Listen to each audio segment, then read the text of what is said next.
ഈ വീഡിയോയിൽ Donald Trump അയാൾ വീണ്ടും ഒരു പൊളിറ്റിക്കൽ ലീഡർ ആണെന്നുള്ളത് വളരെ പെർഫെക്റ്റ് ആയിട്ട് തെളിയിച്ചിരിക്കുകയാണ്. അതിന്റെ കാരണം വേറെ ഒന്നുമില്ല, US ഒരു പ്രോജക്റ്റ് ലോഞ്ച് ചെയ്തിട്ടുണ്ട്. ആ പ്രോജക്റ്റിന്റെ പേര് സ്റ്റാർ ഗേറ്റ് എന്നാണ്. സ്റ്റാർ ഗേറ്റിന്റെ പ്രോജക്റ്റ് US ഗവൺമെന്റുമായിട്ട് ഈ പ്രോജക്റ്റ് ഏതാണ്ട് 500 ബില്യൺ വർത്തുള്ള ഒരു പ്രോജക്റ്റ് ആണ്. ഇതിനകത്ത് ഈ പ്രോജക്റ്റിൽ ഇൻവോൾവ് ആയിരിക്കുന്നത് സാം ആൽട്ട്മൻ അറിയാലോ, OpenAI ChatGPT owner, Larry Ellison എന്ന് പറയുന്നത് നമ്മുടെ ഒറാക്കിളിന്റെ ചെയർമാൻ, മസായോഷി സൺ സോഫ്റ്റ് ബാങ്കിന്റെ ലീഡർ. അപ്പൊ ഇങ്ങനെ ഈ ഒരു 3 പേരും കൂടെ ചേർന്നിട്ടാണ് ഈ ഒരു പ്രോജക്റ്റ് ഡൊണാൾഡ് ട്രംപുമായിട്ട് കൂടി ചേർന്ന് ആലോചിച്ചിട്ട് ഈ ഒരു പ്രോജക്റ്റ് തുടങ്ങിയിരിക്കുകയാണ്. ഇതിനകത്ത് $100 ബില്യൺ ഓൾറെഡി തന്നെ കൊടുത്തിരിക്കുകയാണ് ഇനിഷ്യൽ പേയ്മെന്റ് ആയിട്ട്. പക്ഷെ ഇതിലൊരു വിഷയം എന്ന് പറഞ്ഞാല് ഇലോൺ മസ്ക് ഇത് അറിഞ്ഞിട്ടില്ല എന്നുള്ളതാണ്.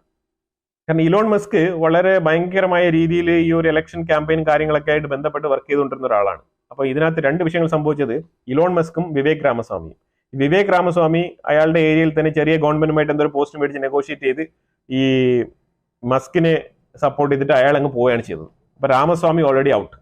ഇപ്പൊ ഇതാ ഇലോൺ മസ്ക് ഇപ്പൊ ചെയ്ത പരിപാടി എന്ന് പറഞ്ഞു കഴിഞ്ഞാൽ ഇലോൺ മസ്കിന് ഇതിന് നല്ല രീതിയിലുള്ള ഒരു വിഷമം ഉണ്ടാവും. കാരണം എന്താണ്, ഇലോൺ മസ്കും ഈ സാം ആൽട്ട്മനും തമ്മിൽ ഓൾറെഡി തന്നെ ചെറിയ കശപിശ ഇഷ്യൂകളുണ്ട്.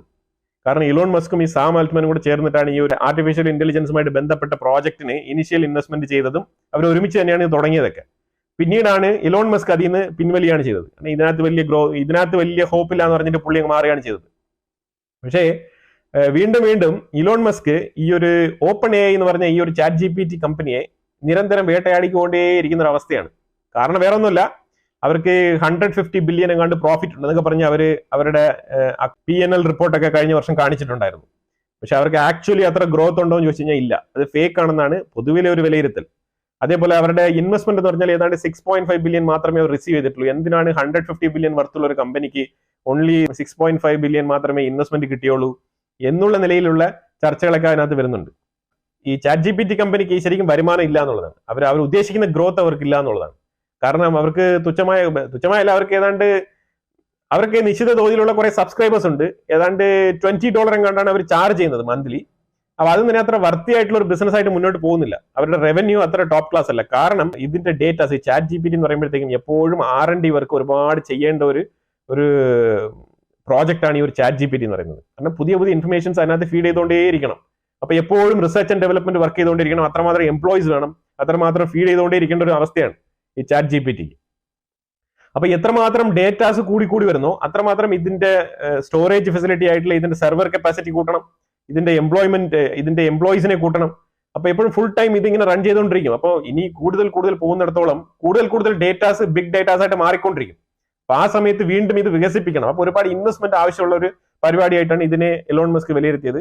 അതുകൊണ്ട് തന്നെ എലോൺ മസ്ക് കഴിഞ്ഞ മാസം പറഞ്ഞിട്ടുണ്ടായിരുന്നു ഈ ഒരു 2026 മുതൽ 2028 ഈ ഒരു ChatGPT എന്ന് പറഞ്ഞ ഈ ഒരു കമ്പനി OpenAI ബാങ്ക്രപ്സിയിലോട്ട് പോകുമെന്നാണ് ഇലോൺ മസ്ക് വിലയിരുത്തിയത്. അപ്പൊ അതുകൊണ്ട് തന്നെ അവർ തമ്മിൽ ഒരു കശപിശ ഉണ്ട് ഓൾറെഡി. കാരണം ഓൾറെഡി ഈ ഒരു കമ്പനിയിൽ ഇരുന്ന ഒരു വ്യക്തി ആ കമ്പനി വിട്ടിട്ട് പുറത്തു വന്നിട്ട് ആ കമ്പനിയെ കുറിച്ച് ഒരു നെഗറ്റീവ് സ്റ്റേറ്റ്മെന്റ് കൊടുക്കുന്നത് സാം ആൽട്ട്മന് അത്ര താല്പര്യപ്പെടത്തില്ലല്ലോ. പക്ഷെ അതേസമയം ട്രംപിനെ ഇത്രമാത്രം പിന്തുണച്ച് ഈ ഇലക്ഷൻ മൊത്തം ക്യാമ്പയിൻ ഒക്കെ നടത്തി പൈസയും മുടക്കി ഇങ്ങനെ ഒരു ഇലക്ഷൻ വിജയമൊക്കെ നേടിയതിനു ശേഷം ട്രംപ് ആദ്യമായിട്ട് പ്രപ്പോസ് ചെയ്യുന്ന ഒരു ഡിജിറ്റൽ പ്രോജക്റ്റിൽ ഇലോൺ മസ്ക് ഇല്ല. പക്ഷെ ഇലോൺ മസ്കിന്റെ ഓപ്പോസിറ്റിൽ നിന്ന് സംസാരിച്ചുകൊണ്ടിരുന്ന സാം ആൽട്ട്മൻ ഉണ്ട് എന്ന് പറയുന്നത് ഇലോൺ മസ്കിന് ഇച്ചിരി കുറച്ചിൽ തന്നെയാണ്. ഇത് ആൾക്കൊരു ക്ഷീണം ചെയ്യുന്നുണ്ട്. അപ്പൊ അത് ഒരു വാസ്തവമായിട്ടുള്ള കാര്യമാണ്. പക്ഷേ ഇലോൺ മസ്കിന് ഇത് ആവശ്യമുള്ളതാണെന്ന് ഒരു വിഭാഗം ആൾക്കാർ മസ്കിന് ഇത് ആവശ്യമാണെന്നും കൂടെ പറയുന്നുണ്ട്. എന്തുകൊണ്ടാണെന്ന് പറഞ്ഞാൽ ട്രംപ് എന്ന് പറയുന്നത് പ്രസിഡന്റ് ആണ്. അപ്പൊ പ്രസിഡന്റിനേക്കാളും, അതായത് കഴിഞ്ഞ ഒരു 2 ആഴ്ചയായിട്ട് USA പ്രസിഡന്റിനേക്കാളും വലിയൊരു പോസ്റ്റിംഗിലുള്ള ഒരു വ്യക്തിയായിട്ട് കരുതപ്പെട്ടിരുന്നു നമ്മുടെ മസ്ക് ആണോ ട്രംപ് ആണോ പ്രസിഡന്റ്, മസ്ക് ആണോ ട്രംപ് ആണോ ഈ അമേരിക്കയെ നയിക്കാൻ പോകുന്നത് എന്നുള്ള നിലയിലുള്ള ചർച്ചകൾ വരെ അവിടെ രൂപപ്പെട്ടിരുന്നു എന്നുള്ളതാണ്. അപ്പൊ അതിന് കൃത്യമായിട്ടുള്ള ഒരു തിരിച്ചടിയായിട്ടാണ് ട്രംപ് ഞാൻ തന്നെയാണ് രാജാവ്, അതുകൊണ്ട് നീ കുറച്ച് അടങ്ങിയിരി എന്ന് പറയാതെ പറഞ്ഞ ഒരു ഉത്തരമായിട്ടാണ് ഈ ഒരു വിഷയത്തിനെ നമുക്ക് കണക്കാക്കാൻ കഴിയുന്നത്. ട്രംപിന്റെ ഒരു ബ്രില്യന്റ് ബുദ്ധിയാണിത്. ഇത് ട്രംപ് വീണ്ടും ഒരു പൊളിറ്റീഷ്യൻ ആണെന്നുള്ള രീതിയിൽ തെളിവ് സഹിതം കൊടുത്തിരിക്കുകയാണ്. ഞാൻ തന്നെയാണ് രാജാവ്, ഐ ആം ദ കിങ് എന്നാണ് ട്രംപ് ഇപ്പൊ പറയാതെ പറഞ്ഞു വെച്ചിരിക്കുന്നത്. ഇതിപ്പം മസ്കിന് കൃത്യമായിട്ട് മനസ്സിലായിട്ടുണ്ടാവും എന്താണ് ട്രംപ് എന്നുള്ളത്. എനിവേ, ഞാൻ പറയുന്നത് അവർ തമ്മിൽ അങ്ങ് തെറ്റിയെന്നല്ല, ഈ ഒരു പ്രോജക്റ്റിൽ മസ്ക് ഇല്ല, അത്രേ ഉള്ളൂ. ഇനിയും ഗവൺമെന്റുമായിട്ട് ബന്ധപ്പെട്ട ഒരുപാട് പ്രോജക്റ്റുകൾ വരും, അതിലൊക്കെ മസ്കിനെ ഉൾപ്പെടുത്തുമായിരിക്കും. പക്ഷെ മസ്ക് കുറച്ച് അടക്കി വായിക്കണം, അതാണ് ഉദ്ദേശിച്ചത്, അതാണ് ട്രംപ് ഉദ്ദേശിച്ചത്. ആ മെസ്സേജ് ക്ലിയർ ആയിട്ട് കൊടുത്തിട്ടുണ്ട് ഇൻഡയറക്റ്റ് ആയിട്ട്.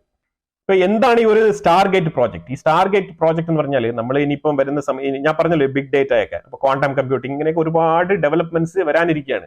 ഈ ഒരു AI ഒരു വിഷയത്തിൽ അമേരിക്കയെക്കാളും ഏറ്റവും കൂടുതൽ പവർഫുൾ ആയിട്ട് ചൈന മാറിക്കൊണ്ടിരിക്കുന്ന ഒരു അവസ്ഥയാണ് ഇപ്പൊ കണ്ടുവരുന്നത്. ചൈനയിലെ ഒരു പ്രോജക്ട് ഇതേപോലെ ഒരു AI-യുമായിട്ട് അവർ ഈ ചാറ്റ് GPT-യുമായിട്ട് കമ്പയർ ചെയ്യുമ്പോഴത്തേക്കും, ജെമിനിയുമായിട്ട് ഗൂഗിളിന്റെ അത് കമ്പയർ ചെയ്യുമ്പോഴത്തേക്കും ഒരു ബെറ്റർ വേർഷൻ ആയിട്ടുള്ള ഒരു V3, ഡീപ് സീക്ക് V3 എന്ന് പറഞ്ഞ ഒരു AI പ്ലാറ്റ്ഫോം അവർ കണ്ടെത്തിയിട്ടുണ്ട്.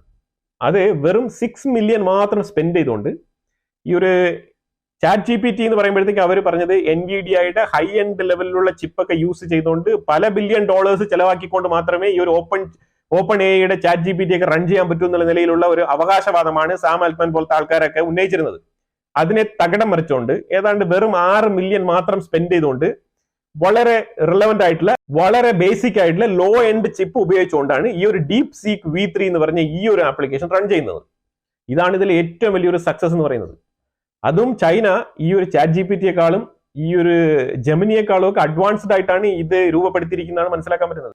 ഒരു സ്റ്റാർട്ടപ്പ് കമ്പനിയാണ് ചൈനയിൽ ഇതിന് തുടക്കം കുറിച്ചത്.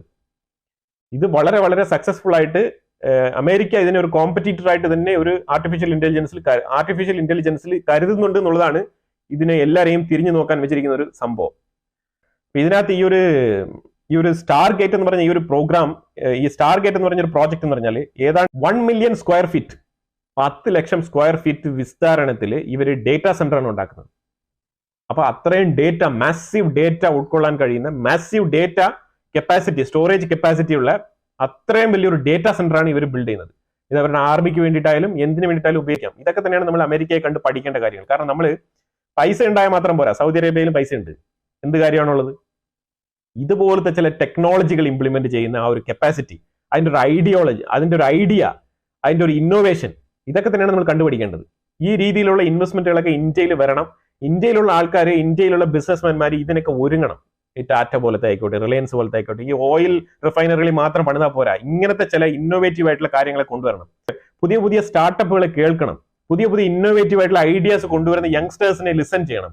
ഗവൺമെന്റ് തന്നെ ഇന്നോവേറ്റീവ് ഐഡിയ ഷെയർ ചെയ്യാൻ വേണ്ടിയിട്ട്, അതായത് ഈ പുതിയ പുതിയ കണ്ടുപിടുത്തങ്ങൾ ഷെയർ ചെയ്യാൻ വേണ്ടി ഒരു പ്ലാറ്റ്ഫോം ഓപ്പൺ ചെയ്യണം. അതിനെ നിരീക്ഷിക്കാൻ ആൾക്കാരെ ഇരുത്തണം. അതിൽ സ്പെഷ്യലൈസ്ഡ് ആയിട്ടുള്ള ആൾക്കാരെ അപ്പോയിന്റ് ചെയ്യണം അതിന് വേണ്ടിയിട്ട്. അങ്ങനെ ഗവൺമെന്റ് തന്നെ അതിനകത്ത് അപ്രീഷിയേറ്റബിൾ ആയിട്ടുള്ള, അതിനകത്ത് കൂടുതൽ ഫ്യൂച്ചറിസ്റ്റിക് കാഴ്ചപ്പാടുള്ള ചില ഇൻവെൻഷൻസ് ഒക്കെ കുട്ടികൾ കൊണ്ടുവരുന്നത് ബേസിക് ലെവലിലായിരിക്കും. അപ്പൊ അതിനെക്കുറിച്ചുള്ള ഫോർകാസ്റ്റിംഗ് അവർക്ക് പറഞ്ഞു കൊടുക്കാനും, അതുപോലെ തന്നെ അവരുടെ അടുത്ത് നിന്ന് കാര്യങ്ങൾ ചോദിച്ച് മനസ്സിലാക്കാനും പറ്റുന്ന രീതിയിലുള്ള ഒരു അണ്ടർസ്റ്റാൻഡിങ് ടേബിൾ കൊണ്ടുവരണം എന്നാണ് ഞാൻ പറഞ്ഞ. ടേബിൾ എന്ന് പറഞ്ഞാൽ വെറും മേശയല്ല, forum, back to back conversation നടത്താൻ പറ്റുന്ന, ഹെൽത്തി ആർഗ്യുമെന്റ്സ് നടത്താൻ പറ്റുന്ന ഫോറംസ് ഡെവലപ്പ് ചെയ്യണം. ഡെവലപ്പ് ചെയ്തിട്ട് ഇന്നോവേഷൻ വിത്ത് കോഫീസ് എന്നൊക്കെ പറഞ്ഞിട്ട് ഗവൺമെന്റ് പ്രോജക്ട് ഒക്കെ തുടങ്ങാൻ നല്ലതാണ്. പുതിയ പുതിയ ആൾക്കാരെ കേൾക്കുക. എന്നാൽ പിന്നെ ഇങ്ങനെ അമേരിക്കയിലും അവിടെയും ഇവിടെയും ഓടി H1B വിസ കിട്ടുമോ എന്ന് പറഞ്ഞ് അലഞ്ഞിരിഞ്ഞ് നടക്കേണ്ട ആവശ്യമില്ല. ഒരുപാട് ബ്രില്യന്റ് ആയിട്ടുള്ള ബ്രെയിൻസിനെ നമുക്ക് ഈ ഒരു ബ്രെയിൻ ഡ്രെയിൻ ഇന്ത്യയിൽ നിന്ന് പോകുന്ന ഒഴിവാക്കാൻ പറ്റും. ഇനി ഇതൊക്കെ ഗവൺമെന്റ് തീരുമാനിക്കേണ്ട കാര്യങ്ങളാണ്. ഞാൻ എന്റെ ഒരു വിഷൻ അങ്ങ് പറഞ്ഞതേ ഉള്ളൂ. ഞാൻ പറഞ്ഞു കഴിഞ്ഞാൽ ഒരുപാട് അങ്ങ് പറഞ്ഞു പോകും. അപ്പൊ അതുകൊണ്ട് ഈ ഒരു വിഷയം പറയാൻ വേണ്ടിയിട്ട് മാത്രമാണ് ഈ ഒരു വീഡിയോ ചെയ്തത്. ട്രംപ് ഇലോൺ മസ്കിന് കൊടുത്ത ഒരു സ്റ്റഡി, ട്രംപ് ഇലോൺ മസ്കിന് കൊടുത്ത ഒരു ലെസൺ, ജസ്റ്റ് ഒരു സോഫ്റ്റ് ലെസൺ ആണ്. തീർച്ചയായിട്ടും ട്രംപും ഇലോൺ മസ്കും തമ്മിൽ ഒരുപാട് കാര്യങ്ങൾ മുന്നിട്ട് ചെയ്യുന്നതായിരിക്കും. ഇപ്പൊ ഈ നടന്നൊരു വിഷയത്തിൽ ഇതിന്റെ ഒരു എവാലുവേഷൻ, ഇങ്ങനെ US-ൽ തന്നെ ഇങ്ങനെ ഒരു ചർച്ച ഉണ്ട്. US-ൽ തന്നെ ഈ ഒരു സ്റ്റാർ ഗേറ്റ് പ്രോജക്റ്റിൽ ഇലോൺ മസ്കിനെ ഉൾപ്പെടുത്താത്തതിൽ അവിടുത്തെ മീഡിയാസിൽ തന്നെ ഇതേപോലത്തെ ചർച്ചകൾ നടക്കുന്നുണ്ട്. അപ്പൊ അത് പറയാൻ വേണ്ടിയിട്ടാണ് ഈ വീഡിയോ ചെയ്തത്. അപ്പൊ എന്നാലും ഇതിനെക്കുറിച്ച് അഭിപ്രായങ്ങൾ കമന്റ് ബോക്സിൽ രേഖപ്പെടുത്തുക. വീഡിയോ ഇഷ്ടപ്പെട്ടെങ്കിൽ ലൈക്ക് ചെയ്യുക, ഷെയർ ചെയ്യുക. അതുപോലെ തന്നെ നിങ്ങൾ ആദ്യമായിട്ടാണ് വീഡിയോ കാണുന്നുണ്ടെങ്കിൽ മറക്കാതെ സബ്സ്ക്രൈബ് ചെയ്യുക. വീണ്ടും അടുത്ത വിഷയമായിട്ട് വരാം. Thank you so much.